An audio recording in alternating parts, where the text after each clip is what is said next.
ሁሌ ዳጉ ዳጉ የሚለው ቃል ከአፋር ቋንቋ የተወሰደ ሲሆን ዳጉ ማለት መረጃ ማፈላለግ መቀበልና መስጠትን የሚገልጽ ቃል ነው። በዚህ ፕሮግራምም በአካል ጉዳትና ጉዳተኝነት ዙሪያ ሁልጊዜ መረጃ በማፈላለግ በመቀበልና በመስጠት በተለያየ መንገድ ግንዛቤ የሚፈጠርበት ዝግጅት ነው። ሁሌ ዳጉ ሁሌ ዳጉ። ጤና ይስጥልን የሁሌ ዳጉ አድማጭ ተመልካቾቻችን እንደምን አላችሁልን? ሳምንታዊ ዝግጅታችንን ጀምረናል። የ30 ደቂቃ የአየር ላይ ቆይታ ይኖረናል። 30 ደቂቃችንን በአግባቡ ለመጠቀም እንችል ዘንድ ዳጉ አድርገን የሰበሰብናቸውን መልሰን ወደ እናንተ ዳጉ እናደርጋለን። ሀሳብና አስተያየቶች ቢኖሯችሁ በተለመዱ አድራሻዎቻችን በኢሜይሎቻችን ብትፈልጉም በስልካችን ከአይ ካላችሁ ደግሞ በአካል መምጣት ከወደዳችሁ በአምቢስ ጋር እንገኛለን። አፈወርቅ ህንፃ 10ኛ ፎቅ የዳጉ ዝግጅት ክፍል ብላችሁ ነው። ጉዳዮች ካላችሁ በተለይም ደግሞ የአካል ጉዳተኞች ስኬታማነት በደንብ እንዲነገር ከወደዳችሁና ለየት ያለ ታሪክ ያላችሁ አካል ጉዳተኞች ነው ስቱዲዮአችን ክፍት ነው። ስለዚህ አብረን እናዘጋጀዋለን። ለሌሎችም ልምድና ተሞክሮ እናጋራለን። አካል ጉዳተኞች በየትኛውም የስራ መስክ ሲሰማሩ ውጤታማነታቸውን ለማረጋገጥ ብዙ ጥረት እንደሚያደርጉ ይታወቃል። በጥረቶቻቸው ውስጥም የተለያዩ ተግዳሮቶች ይኖራሉ። ተግዳሮቶችን በግልም ይሁን በማህበር በድርጅትም ቢሆን በጋራ በመሆን ችግሮቻቸውን ለመፍታት የሚያደርጉትን ጥረት ሳናበረታታ ማለፍ የለብንም። እናመሰግናለን። አራያ ለሆናችሁን አካል ጉዳተኞች፣ ለጊዜው አካል ጉዳት የሌላችሁ ደግሞ የአካል ጉዳተኞችን ህይወት ባለማክበድ እንዲሁም መብቶቻቸውን በማክበር ከውጤታቸው ተጠቃሚ ለመሆን ብልጥ እንሁን ነው የምንለው። የዛሬ ዳጉ ዝግጅታችንም ወደ ቱጌዘር ነው የሚያመራው። በሁለተኛው ክፍል ዛሬ ይዘንላችሁ የቀረብ ነው ዳርክ ዲነር ወይም የምሽት እራት ወይም የጨለማ እራት የሚባል ስም ተሰጥቶታል። የአይነ ስውራንን ልዩ ፍላጎት ከመረዳት አንጻር የአካታችነት ስርዓትን ለመዘርጋት በቀላሉ ስሜት ሰጪ የሆነ ራሳችን በሁኔታ ውስጥ ገብተን እንድንረዳ የሚያስችለንን ሁኔታ ለመፍጠር የሚዘጋጅ ነባራዊ ሁኔታ ነው። በዛ አውድ ላይ ስትገኙ ሁሉም ነገር ይገባችኋል። እንደው ለመናገር ያህል ምሽቱ ላይ ስትሄዱ ለጊዜው አይነ ስውራን ያልሆናችሁ በቦታው ላይ ለግብዣ ስትሄዱ መብራቶች ይጠፋሉ። በጨለማ እራት ግብዣ አለ። በጨለማ በሚኖረው እራት ላይ እንግዲህ ምን ሊፈጠር እንደሚችል ማሰብ ቀላል ነው። በዛ እራት ግብዣ ላይ አይነ ስውራን አስተናጋጆች ናቸው። ለጊዜው ደግሞ አይነ ስውራን ያልሆኑ አይናሞች ተስተናጋጅ ናቸው። በዛ ሰዓት ማን አይነ ስውር የሆነ ይመስላችኋል? ይህንን እያሰባችሁ ጠብቁን። ጥሩ ቆይታ እንዲኖራችሁ ከዛሬ ዝግጅታችን ጋር ግብዣይ ነው። የኔ ዓለም ካሳሁን ከዳዊት ጎሳይ ጋር በምልክት ቋንቋ እየተጋገዝን አብረን እንቆያለን። ከመላው ስቱዲዮ ባለሙያዎች ጋር ይህንን ዝግጅት አዘጋጅተነዋል። አብረን እንቆይ።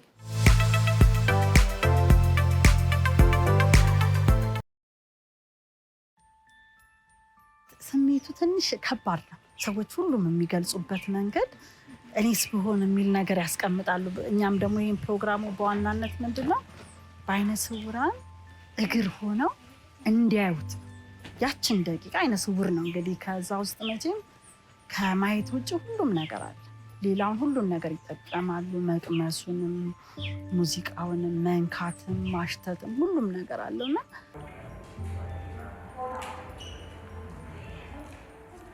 ማዕድ በጨለማ በጣም ከፍተኛ የሆነ የሰዎችን አመለካከት የሚቀይር ፕሮግራም ነው። በአመት ከ15 ከ16ጠይቃቸው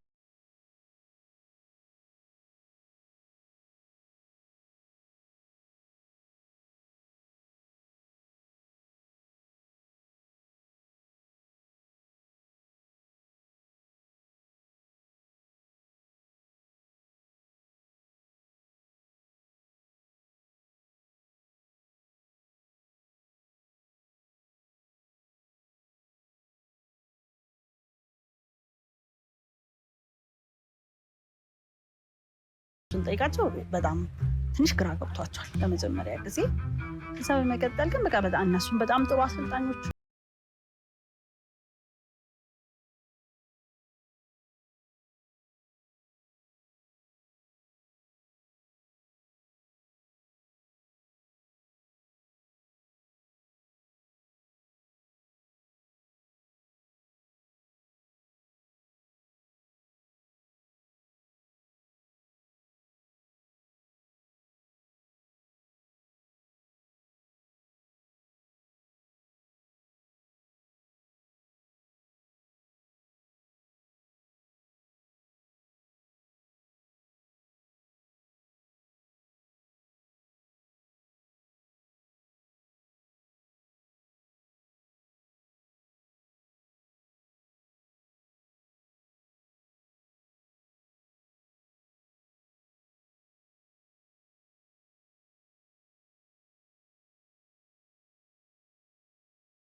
ሮችና ስኬቶች ከማየት ባሻገር መጀመሪያ ይሄን ድርጅት ለመክፈት ወይም ደግሞ ይሄ ድርጅት እንዲኖር ለማድረግ መነሻ ሀሳቡን ያጋሩ። የተጀመረው በኢትዮጵያውያኖችና በጀርመናውያን ነው። ዓላማችን የነበረው አይነ ስውራንን በተለይ በአቅም ግንባታ የበለጠ ተደራሽ ለማድረግ በማሰብ ነው። ቁጥሩ ደግሞ ኢትዮጵያ ውስጥ በጣም ብዙ ከመሆኑ የተነሳ ተደራሽ የሚያደርግ ድርጅትን በማነሱ ይሄን ችግር ለማስወገድ ከኢትዮጵያ ውስጥ ወይም ደግሞ ለመቅረፍ በማሰብ የተመሰረተ ድርጅት ነው። ከ10 ዓመታት በፊት የተለያዩ አካል ጉዳተኞች ያሉባት ሀገር ላይ አይነ ስውራንን ለመምረጥ ምክንያታችሁ ምን ነበር? ይሄ ድርጅት ከመቋቋሙ በፊት በሌላ ድርጅት ውስጥ ነበርን። አይነ ስውራን ላይ እየሰራን ነበርን። እዛ የምንሰራቸው ስራዎች የበለጠ ስኬታማ እንዲሆኑ ማድረግ ስላልቻል ለብቻችን ወጥተን ይሄኛውን ቱጌዘር የሚባለውን ድርጅት መስርተን ያሰብናቸውንና እዛ በፊተኛው ድርጅት ውስጥ ያላረግናቸውን ነገሮች ለማድረግ በማሰብ ነበር ያደረግነው። ተሳክቶልናል ብዬ አስባለሁ። ከተመሰረተ ጀምሮ እንግዲህ በርካታ አይነ ስውራን እናንተ ድርጅት ውስጥ እንደው ሲንቀሳቀሱም የምናይበት አጋጣሚ አለ። አብዛኞቹ ከጎዳና ላይ የተነሱ ለስኬት እንግዲህ መንገድ የጀመሩ አንዳንዶቹም የተሳካላቸውን ለማየት ችለናል። ከነዚህ መካከል በወቅቱ እስካሁን ድረስ በነበረው አካሄድ ምን ያህል አካል ጉዳተኞች ወይም አይነ ስውራን ተጠቃሚ ሆኑ? በእናንተ እንደ አጠቃላይ ስንመለከት ወደ 11,000 ቀጥተኛ የሆኑ ተጠቃሚዎች አሉን። እንደገናም ደግሞ ኢንዳይሬክት ወይም ደግሞ ቀጥተኛ ባልሆነ ከቤተሰቦቻቸው ጋር በተያያዘ እስከ 25,000 ይደርሳሉ።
ምክንያት የሆነች አይነ ስውር ጓደኛ ነበረችኝ።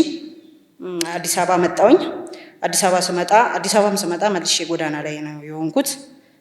ቅድም እንደጠቀስኩት የቱጌዘር ሰራተኛ አገኘሁኝና ቱጌዘር ገባሁኝ። ቱጌዘር ስገባ 1 ዓመት በቱጌዘር በመጀመሪያው በር ከፋች ሆኜ ገብቼ እዛ ውስጥ ስራ እየሰራን እኛ ወደፊት ስንወጣ ቤት ተከራይተን ስትወጡ ራሳችሁን መቻል አለባችሁ ተብለን የራሳችንን ስራ እንሰራለን። የሚሰጡንን እነሱ የሚሰጡንን ወጥ መስራት፣ እንደዚህ የራሳችንን ቤት ማጽዳት፣ ራሳችንን መንከባከብ፣ ልብሳችንን ማጠብ ከነሱ ነው እንትን ያልነው።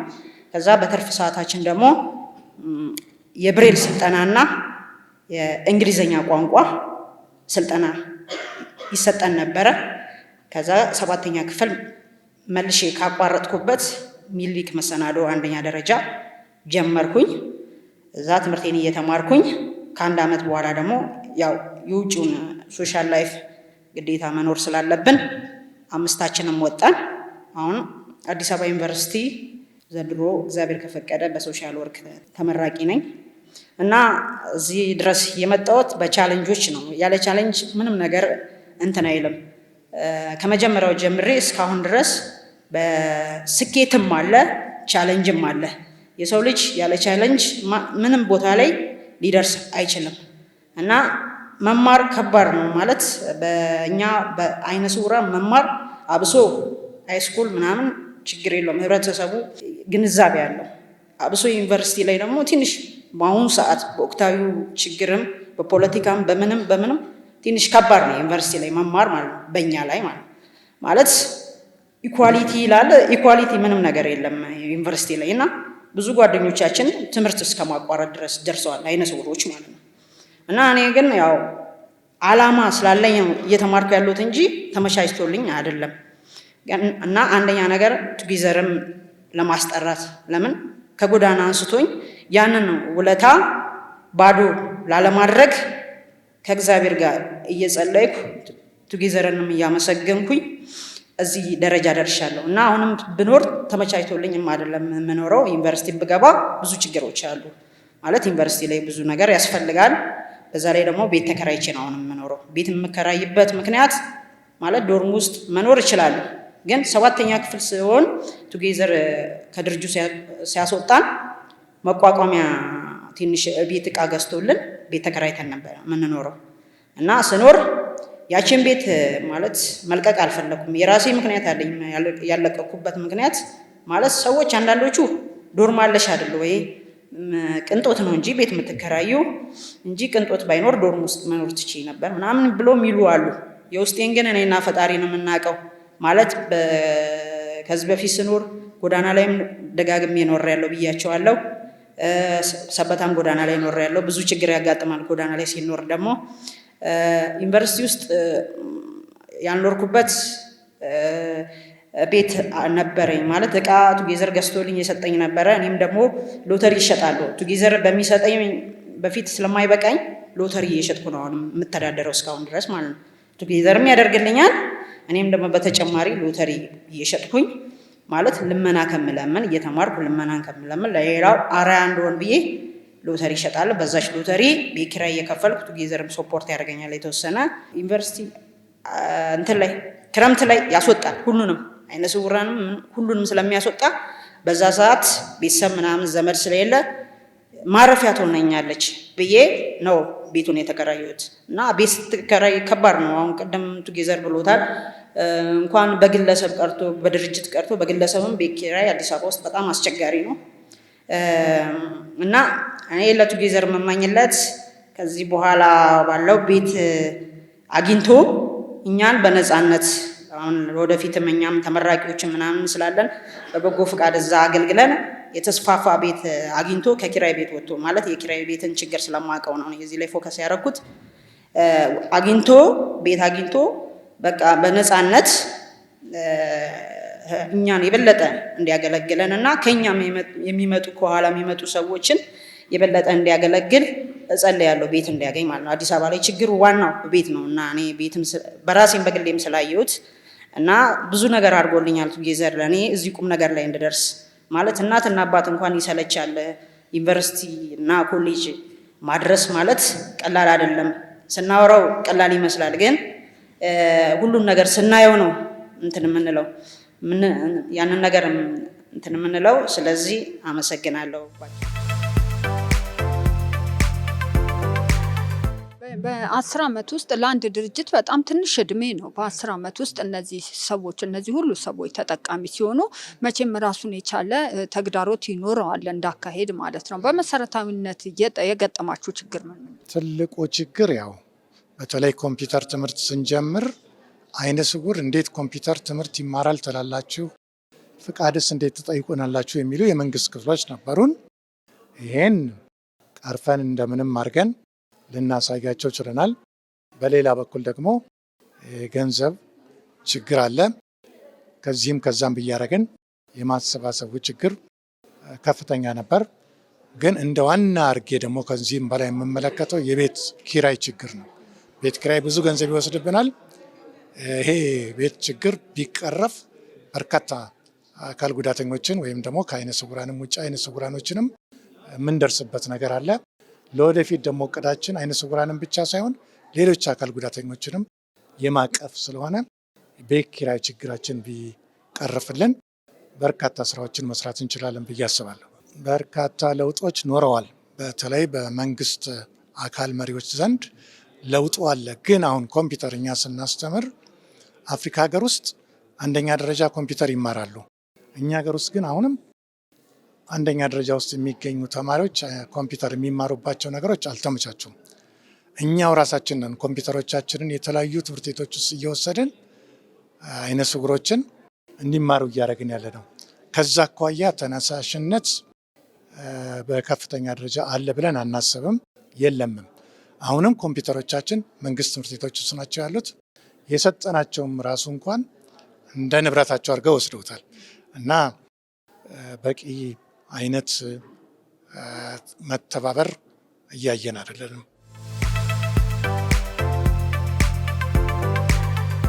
እሺ፣ በዛሬው ዕለት የአምባሳደርነት ማዕረግ የተሰጣቸው አንድ የክብር እንግዳ ነበሩ። በቱጌዘር የ10 ዓመት ቆይታ ውስጥ የአምባሳደርነት ማዕረግ በግል በተለይ የተሰጠበት አጋጣሚ እንደሌለ እየሰማው ነበር እና በአሁኑ ለምንድን ነው ያስፈለገው? ምንስ እንጠብቃለን? አይነ ስውራኖች ጋር እንደመማራቸው ብዙ ጊዜ ትብብር ያደርጋሉ። ከ10 ዓመት በፊትም አውቃቸዋለሁ። የዛን ጊዜም በግላቸው በሚሰሩበት ጊዜ ገንዘብ እያስከፈሉ በሚሰሩት ስልጠና ላይ አይነ ስውሮችን በነፃ በማሰልጠን ከፍተኛ ትብብር አድርገዋል። አሁን ደግሞ እንደ አዲስ ከእሳቸው ጋር ህብረት እያደረግን ያለ ነው። በተለይ አዲስ አበባ አካባቢ ላይ ከፍተኛ ገንዘብ ተዋጥቶ አይነ ስውራን ተጠቃሚ የሚሆንበትን ሁኔታ እያመቻቹልን ያሉት አሁንም ጀምረውታል። ስለዚህ ይህን አይነት ቀና አይነት አመለካከት ያላቸው ሰው ስለሆኑ ከአይነ ስውራኖችም ጋር አብረው የተማሩ ነበሩ በፊትም፣ አሁንም ጥሩ ስሜት እያሳዩ ስለሆነ አምባሳደር አድርገን ሾመናቸዋል።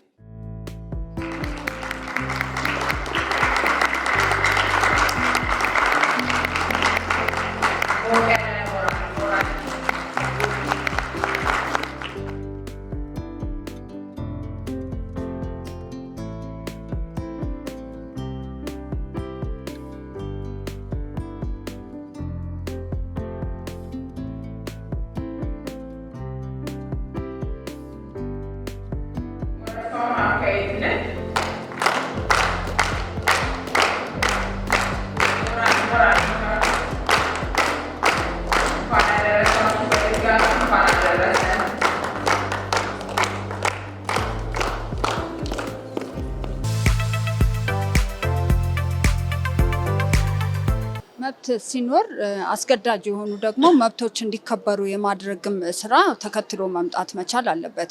እንዲህ አይነት ዓለም አቀፍ ስምምነቶችን ከፈረምን በኋላ አስገዳጅ መመሪያዎችና ፖሊሲዎች አለመዘጋጀታቸው የትኛው ክፍተት ነው ብለን? ብዙ አስገዳጅ የሆኑ ህጎች አሉ፣ ግን እነዛን አስገዳጅ ህጎች በቅጡ አንተረጉማቸው። የማንተረጉማቸው አንዳንዶቹ በክፋት ላይሆን ይችላል፣ እውቀት ማነስ ሊሆን ይችላል፣ ወይም ደግሞ የበለጠ የተሻለ እናደርጋለን ብለውም ሊሆን ይችላል። ስለዚህ በዋነኝነት ተጠያቂነት የሚለው ነገር ቅጣት ጋር የሚያያዘው ከሆነ ብዙ አያስኬደንም። እሱ አይደለም መቅደም ያለበት፣ አዌርነሱን መፍጠሩ ነው መቅደም ያለበት። አዌርነሱን ከፈጠረን በኋላ ከዛ በኋላ አውቶማቲክ ይሆናል። ሰው ከገባው ለሚጠቅመውን ነገር ለማድረግ እንትን አይልም። በጉልበት ከሆነ ግን ከባድ ነው የሚሆነው።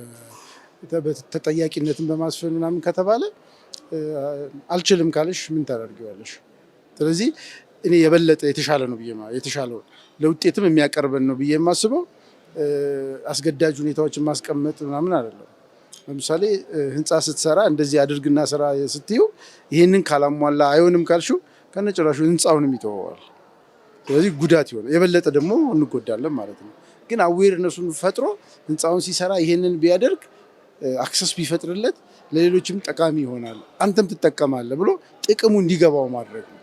እንደ ቱጌዘር አይነት ድርጅቶች ለዚህ ክፍተት ለመሙያ አስፈላጊነታቸው የታወቀ ነው። ግን ደግሞ መንግስትም እኩል በእንደዚህ አይነት ድርጅቶች ድጋፍ ከመስጠትና እነሱም እንዲበረታቱ ከማድረግ አንጻር ምን መደረግ አለበት? ምንስ ነው አስተዋጽኦአቸው? እንዲህ አይነት አንደኛ መንግስት መኖራቸውን ያውቃሉ። ስለዚህ አንቺ መኖርሽን ሳታሳውቂ ድጋፍ አልተደረገልኝም ማለት አትችይም። ስለዚህ በመጀመሪያ ደረጃ የምትሰሪውን ጥሩ ስራዎች የምታደርጊያቸውን ኮንትሪቢዩሽኖች ማሳወቅ አለብሽ። ከዛ ከታወቅሽ በኋላ ለዛ የሚሆን ድጋፍ ካላገኘሽ አላገኘውም ማለት ትችላለሽ። ስለዚህ በመጀመሪያ ደረጃ እንደዚህ ልንሰራ ነው ብለሽ ከመሄድ ይልቅ የሰራሻቸውን ስራዎች ማሳየት ነው። አሁን በጣም ብዙ ስራዎችን ይሰራሉ፣ ስራውን ግን አይሸጡትም፣ በደንብ እንዲታወቅ እያደረጉት አይደለም። ስለዚህ ምናልባትም አሁን እንደናንተ አይነት ሚዲያዎች ይህን ነገር ማድረግ ኃላፊነት አለባችሁ። እየተሰሩ ያሉትን በጎ ስራዎች አሳይታችሁ ይሄ ስኬል አፕ መሆን አለበት።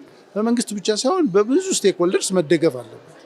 ስለዚህ ከተደገፈ ደግሞ ብዙ ሰው አክሰስ ይኖረዋል። ስለዚህ ያንን ማድረግ ይቻላል። በመጨረሻ በቀጣይነት ቱጌዘርን የቱ ጋር ልናገኘው እንችላለን? አሁንም ጥያቄ አለ። ኢንክሉሲቭ ወይም ደግሞ አካታች መሆን አለበት። አይነ ስውራን ብቻ ሳይሆኑ ሌሎች አካል ጉዳት ያለባቸውንም ሰዎች የመጨመር ለምሳሌ በግቢያችን ውስጥ ዴይኬር አለን። ህጻናትን አይነ ስውሮች ወደ ተለያየ ስራቸው ቦታ ሲሄዱ እየጣሏቸው የሚሄዱት እኛ ጋር ነው። ምክንያቱም አቅም የላቸውም ሌላ ዴይኬር ሴንተር ውስጥ ለመክፈል እና አሁን ላይም የአካል ጉዳተኛ ልጆችንም የምንቀበልባቸው ሁኔታዎች አሉ። ግን በበለጠ ሌሎች አካል ጉዳተኞችንም ተደራሽ የምናደርግበት ነገር ስለሚኖር ለወደፊት እርግጠኛ ነኝ አዲስ አበባ ላይ ብቻም ሳይሆን ወደ ክልልም በመውጣት አይነ ስውራንም ብቻም ሳይሆን ሌሎችም አካል ጉዳት ያለባቸውን ሰዎች ተደራሽ የምናደርግባቸው ነገሮች ይኖራሉ ብዬ አስባለሁ።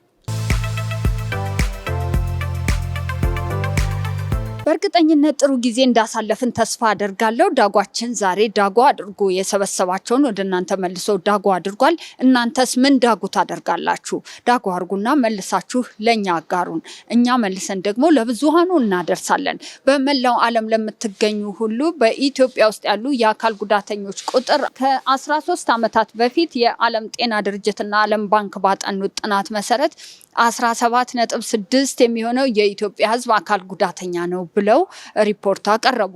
ከዛ በኋላ ግን ከ13 ዓመት በኋላ ስለተፈጠሩ ነገሮች ሁላችንም መነጋገር አይገባን ይሆናል። ለአካል ጉዳት አጋላጭ የሆኑ በርካታ ሁኔታዎችን አሳልፈናል። አጋጣሚዎቹም ይህንን ያሳዩናል። የትራፊክ አደጋውን፣ የተላላፊ ያልሆኑ በሽታዎችና ሌሎች ተዳምረው ከዛ ባሻገር ጦርነቱን ስንጨምረው ደግሞ የአካል ጉዳተኞች ቁጥር ከ20% በላይ ይደርሳል የሚባል ግምት አለ። ይህንን ግምት ቢያንስ ነው ተብሎ የሚታሰበው። ዋናው ጉዳያችን ቁጥር አይደለም። ሁሉም የአካል ጉዳተኛ ቁጥር ልማት ላይና ስራ ላይ ወይም ለአገር ማዋጣት ያለበትን አበርክቶ ባለማዋጣቱ ምክንያት ኢትዮጵያ የምታጣቸው በርካታ ነገሮች እንዳሉ ማሰብ ብቻውን በቂ ያደርገዋል። ሁሉንም በማካተት የአካል ጉዳተኞችን ልዩ ፍላጎት በመረዳት ከበረከታቸው ተሳታፊ መሆንን የመሰለ ብልጥነት ያለ አይመስለኝም። ስለዚህ ሁላችንም መብቶቻቸውን በማክበር ባለመጣስ ኃላፊነታችንን እንወጣ። ጥሩ ቆይታ ከቀሪ የኢሳት ዝግጅት ጋር። መልካም ጊዜ። ሁሌ ዳጉ ዳጉ የሚለው ቃል ከአፋር ቋንቋ የተወሰደ ሲሆን ዳጉ ማለት መረጃ ማፈላለግ መቀበልና መስጠትን የሚገልጽ ቃል ነው። በዚህ ፕሮግራምም በአካል ጉዳትና ጉዳተኝነት ዙሪያ ሁልጊዜ መረጃ በማፈላለግ በመቀበልና በመስጠት በተለያየ መንገድ ግንዛቤ የሚፈጠርበት ዝግጅት ነው። ሁሌ ዳጉ ሁሌ ዳጉ።